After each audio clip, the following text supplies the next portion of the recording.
ఒకాయన ఎవరో grand son ఎవరో ఒకాయన ఆల్స్ పర్వతాల దగ్గర ఒక 22 కిలోమీటర్ల టన్నల్ కొట్టి కింద హైడ్రాన్ అనే దాన్ని పొల్యూట్ చేయించాడు.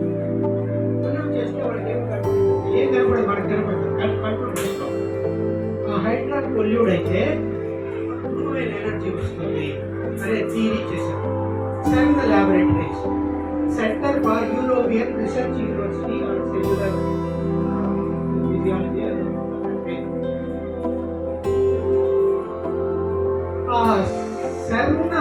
ఇదిలో సార్ నటరాజ విగ్రహం ఉంది వాళ్ళ ఇంటి వాళ్ళ సింహద్వారం దగ్గర. అంటే ఎలిఫిక్ స్పీడ్ తో ఈ ఆటమ్స్, ఈ పాజిట్రాన్స్, న్యూట్రాన్స్ ఏదేమో చెప్తున్నారు కదా, ఎలక్ట్రాన్స్ అంటారు వాటిని, కరెంట్ లాగా ఉంటాయి.